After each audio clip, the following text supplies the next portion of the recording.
The water was freezing, a black mirror reflecting the indifferent moon above, but the silence of the night was shattered by a splash that sounded like a heavy stone dropped from the heavens.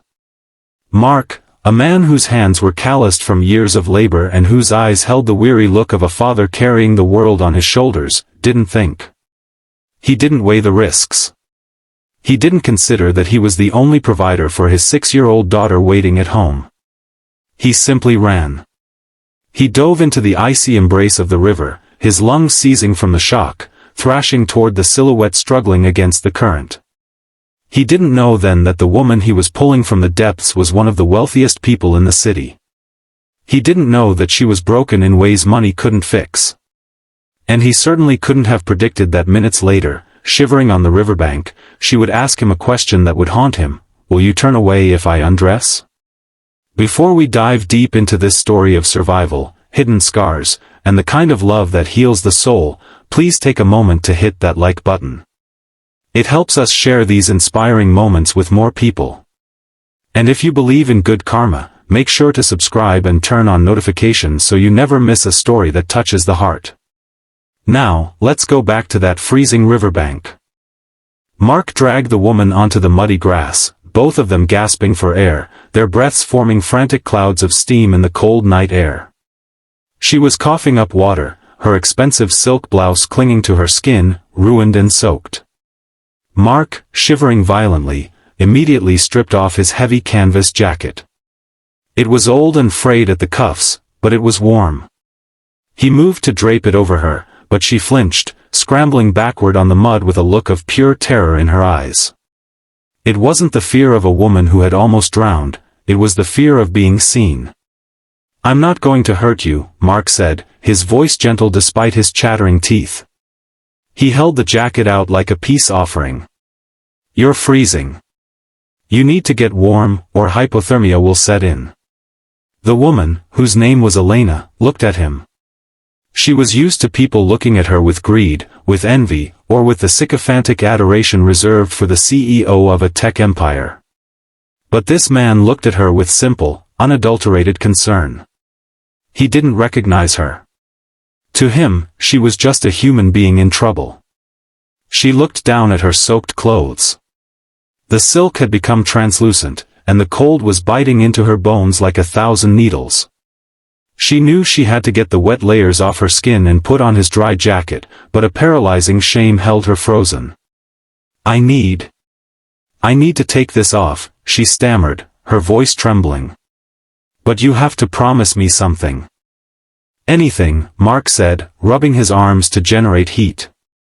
"Turn around," she demanded, her voice gaining a sharp edge of desperation. "Will you turn away if I undress? Do not look. No matter what you hear, do not look at me." Mark nodded solemnly. He turned his back to her, facing the dark, rushing river. He stood there as a sentinel, giving her the only thing he had left to offer, his dignity and her privacy. Behind him, he heard the wet slap of fabric hitting the mud and the rustle of his heavy jacket being pulled on. He waited for what felt like an eternity, listening to her jagged breathing. He wondered what she was hiding. Was she injured? Was she in trouble with the law? But he kept his word. He did not turn. "You can look now," she whispered. When Mark turned back, she was swallowed by his oversized jacket. She had buttoned it all the way to her chin. But as she adjusted the collar, he caught a glimpse of her neck. It was a fleeting second, but he saw it, thick, angry scar tissue rising from her collarbone, disappearing down toward her chest. It was a burn scar, old but severe, a map of past agony etched onto her skin. Elena saw his eyes flicker to it, and she immediately pulled the collar tight, bracing herself for the look of disgust she had seen on so many faces before. She waited for him to ask, "What happened?" or to look away in horror. Instead, Mark simply smiled, a warm, genuine expression that reached his tired eyes. "That jacket looks better on you than it ever did on me," he joked softly. Elena felt a lump form in her throat. For the first time in years, the wall she had built around her heart developed a crack. "Thank you," she said. "You saved my life." Mark insisted on walking her to the main road where she could hail a cab. She didn't tell him she had a driver waiting 3 blocks away who was frantic with worry. She didn't tell him she was the CEO of Horizon Corporation. She just wanted to be Elena for a few more minutes. As a taxi finally pulled up, she turned to him. "What is your name?" "Mark," he said. "Mark Reynolds." "Mark," she repeated, committing it to memory. "I won't forget this." She wanted to offer him money, but something about his proud posture told her it would be an insult in this moment. She got into the car and watched him fade into the darkness, a lonely figure walking back toward the poorer side of town. The next morning, the reality of Mark's life crashed back down on him. He sat at his small kitchen table, staring at a stack of bills that seemed to grow taller every day. He was a single father to Lily, a bright-eyed 6-year-old who loved painting and dancing. But Lily had asthma, and the medication was expensive. To make matters worse, the construction site where Mark worked had shut down due to funding issues. He was unemployed, 2 months behind on rent, and running out of options. "Daddy, is everything okay?" Lily asked, walking into the kitchen hugging her teddy bear. Mark quickly swept the bills into a drawer and plastered a smile on his face. "Everything is great, sweetie. Just figuring out our next adventure." But the adventure was becoming a nightmare. For 2 weeks, Mark applied everywhere. Warehouses, restaurants, delivery services. No one was hiring. The landlord had given him a final notice: pay up by Friday or get out. Desperation began to claw at him. He looked at Lily sleeping that night and felt like a failure. He remembered the woman at the river, the expensive fabric of her ruined blouse. He wondered if she was okay. He didn't regret saving her, even though he had lost his only warm coat in the process. On Thursday, the day before eviction, Mark saw a flyer. Horizon Corp. Open interviews for maintenance staff. It was a long shot. Horizon was the biggest company in the city, known for its pristine offices and high standards. But he needed a job, any job. Mark put on his only button-up shirt, ironed carefully, though the collar was frayed, and headed to the glass skyscraper that pierced the clouds in the city center. The lobby was intimidating, filled with men in sharp suits and women carrying designer bags. Mark felt small. He waited for 2 hours until his name was called. The hiring manager, a man named Mr. Henderson, barely looked up from his tablet as Mark sat down. "Resume," he snapped. Mark handed over the paper. Henderson scanned it and sneered. "Construction? Manual labor? We need people who understand the protocols of a corporate environment, Mr. Reynolds. Our maintenance staff interacts with high-level executives. We can't have just anyone wandering the halls." He looked Mark up and down, his eyes lingering on Mark's worn-out shoes. "Honestly, you don't fit the image of Horizon Corporation." "I'm a hard worker," Mark pleaded, swallowing his pride. "I'll clean the floors, I'll fix the lights, I'll do the shifts no one else wants. I have a little girl, sir. I really need this." Henderson chuckled, a dry, cruel sound. "Everyone has a sob story. Horizon isn't a charity. Please leave." Mark stood up, his hands shaking. He felt the weight of the eviction notice in his pocket. He thought of Lily's face when he would have to tell her they were leaving their home. He walked out of the office, his head hung low, defeated. He made his way to the elevator, fighting back tears. As the elevator doors opened, a group of executives stepped out. In the center was a woman radiating power. She wore a tailored black suit, her hair pulled back in a severe bun. The lobby went silent as she passed. It was Elena. Mark froze. He recognized her eyes. She was different now, armored, cold, powerful, but those were the same eyes that had looked at him with fear on the riverbank. He stepped aside to let them pass, not expecting her to notice him. He was invisible to people like her, usually. But as she passed, she stopped. The scent of rain and river water seemed to trigger a memory. She turned slowly, her gaze sweeping over the lobby until it landed on him. Her eyes widened. "Mark," she said, her voice echoing in the silent lobby.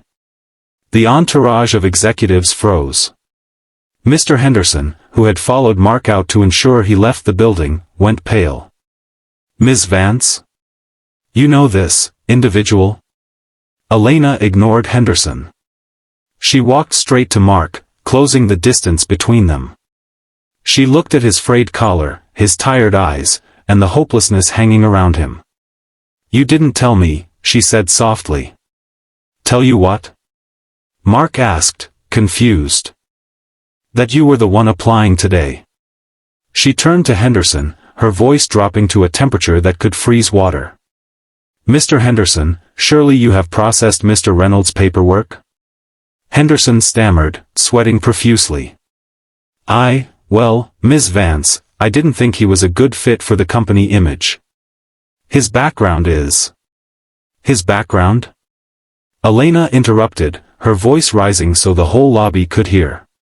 2 weeks ago, I slipped on the embankment near the river. I fell in. The current was dragging me under. I was drowning. Do you know who jumped in? Silence stretched through the massive hall. This man, Elena said, placing a hand on Mark's shoulder. He didn't ask for money. He didn't ask who I was. He gave me the coat off his back and walked home in the freezing cold. He saw me at my most vulnerable, and he treated me with dignity. She turned back to Mark, her eyes softening. You kept your promise, Mark. You turned away when I asked you to. You respected my shame. I have scars on my body from a fire when I was a child. I have spent my whole life hiding them, afraid that people would see me as a monster. But that night, when I was freezing and terrified, you didn't look at my scars. You looked at me. Tears welled in Mark's eyes. He hadn't realized how much that moment had meant to her. Mr. Henderson says you don't fit the image of this company, Elena announced, looking around the room. If kindness, bravery, and integrity aren't the image of Horizon Corp., then we need to change the image. She turned to Mark. We don't need a maintenance worker. I need a head of security. I need someone I can trust with my life, because you've already saved it once. The salary is 6 figures, full benefits for you and your daughter. Does that sound acceptable? Mark was stunned. He couldn't speak. He just nodded, tears finally spilling over. Thank you, he whispered. You have no idea, you just saved us. Elena smiled, the same vulnerable smile she had shown on the riverbank. No, Mark. We saved each other. Mark started his job the next week. He was good at it, diligent, protective, and kind to everyone, from the janitors to the board members. He paid off his rent, bought Lily the medicine she needed, and even enrolled her in the art class she had been dreaming of. Months later, at the company gala, Elena wore a dress she had never dared to wear before. It was backless. For the first time in her life, she walked into a room full of people, her scars exposed to the world. The whispers started immediately, but she held her head high. She looked across the room and met Mark's eyes. He smiled and raised his glass. He didn't stare at the scars, he stared at her courage. The story of the CEO and the single dad spread throughout the city, not as gossip, but as a lesson. It taught people that you never know who you are saving. The person you help today might be the one holding the key to your tomorrow. It taught that true wealth isn't in bank accounts, but in character. And most importantly, it taught that sometimes, the bravest thing you can do is let someone see your scars, and the kindest thing you can do is remind them that they are beautiful despite them. If this story touched your heart, please don't forget to like the video and share it with your friends. Remember, kindness is a circle, what you put out into the world always finds its way back to you. Subscribe for more stories of hope and humanity. Until next time, keep your heart open.